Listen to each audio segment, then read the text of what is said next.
Il y a une nouvelle idée qui apparaît en ce moment, qui a été lancée par Robert Gordon, un économiste américain, c'est la stagnation séculaire. Et apparemment, cette idée est relayée en France par de grands économistes qui ne sont pas engagés politiquement, comme Patrick Artus, un autre qui l'est un peu plus, Daniel Cohen, en disant « Nous risquons une stagnation séculaire, comme au Japon,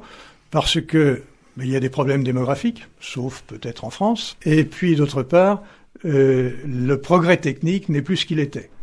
La dernière grande révolution industrielle au début du XXe siècle, l'automobile, l'aviation, etc., l'électricité, nous ont apporté des opportunités d'investissement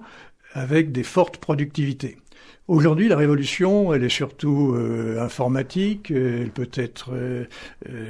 biologique aussi, mais tous ces progrès n'auront pas la même traduction en termes de productivité et surtout de création d'emplois, qui est votre souci principal. Partagez-vous ces inquiétudes et qu'est-ce qu'il faut faire? Confiance à Juncker? Vous me prêtez beaucoup de pouvoir ou beaucoup de compétences. Je crois qu'il faut commencer par être extrêmement modeste et extrêmement humble, mais il faut, à mes yeux, en tous les cas, avoir une très très forte détermination, une volonté politique qui passe par une écoute et par une pédagogie décuplée, surtout au moment où on reçoit des informations de toutes parts, dans tous les sens, assez souvent non vérifiées, qui sont porteuses d'inquiétudes inutiles. Et donc, il faut avec humilité essayer de trouver le chemin, essayer d'agréger autour du bon sens le plus grand nombre de gens pour que l'on puisse avancer et qu'on ne reste pas en chemin, comme c'est malheureusement trop souvent le cas pour notre pays, la France, là où d'autres États membres de l'Union européenne, après avoir fait des constats, un diagnostic, comme vous le disiez, souvent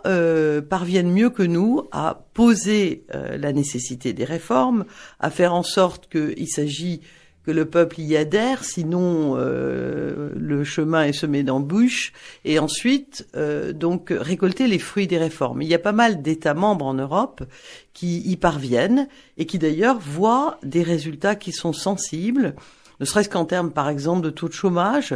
On a une moyenne de taux de chômage en Europe qui est relativement haute, mais certains sont très très hauts. Nous sommes dans une moyenne haute, on va dire. Il y a pire que nous. Mais il y a beaucoup mieux que nous, et puisque ma préoccupation principale, c'est l'emploi et donc le développement économique. Et on voit pour notre pays, malheureusement, par exemple, aux dernières statistiques européennes que nous avons eues, que la France, avec la Finlande, mais pour des raisons différentes, la Finlande est un tout petit pays par rapport à notre pays, la France, et l'Autriche sont les 3 seuls États membres en Europe qui voient leur taux de chômage augmenter, là où tous les autres, même si dans certains États, je le précise bien, le taux de chômage est plus haut que chez nous, eh bien, tous les autres États membres voient leur taux de chômage baisser, sauf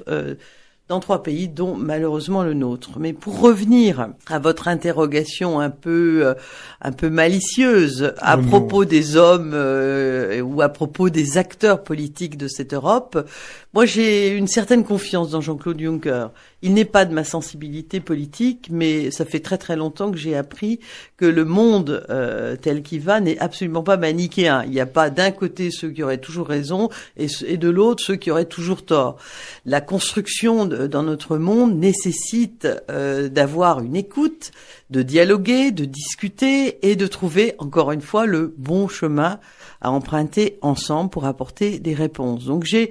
fais confiance à Jean-Claude Juncker. Je fais même confiance aux membres de la Commission, mais même si parfois individuellement, pour certains, ils me déçoivent, on pourra peut-être en parler un peu plus tard en ce qui concerne la lenteur à apporter des réponses à des questions qui sont grosses comme un éléphant au milieu d'une pièce et qui sont là depuis longtemps et auxquelles on met un temps pas possible à répondre.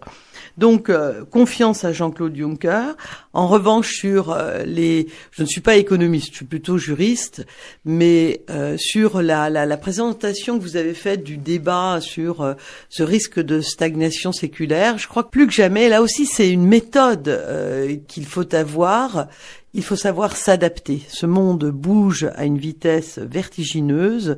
et ceux qui, au bord du chemin, ne font que donner des conseils depuis leur écran d'ordinateur ou qui restent sur des schémas anciens, voire archaïques,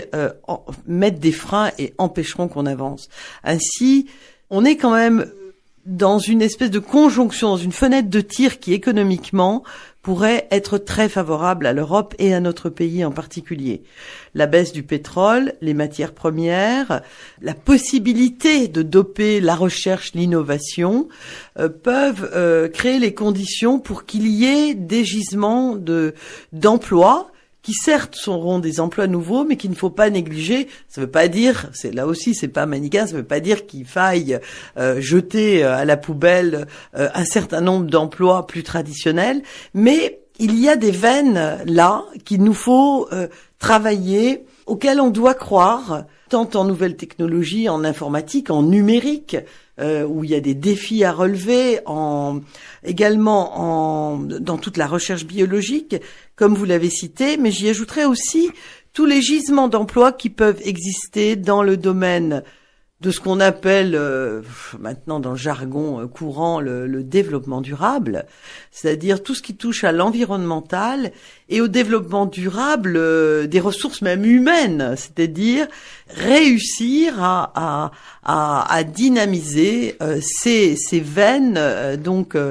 qui sont porteuses d'emploi et qui sont porteuses aussi d'espoir.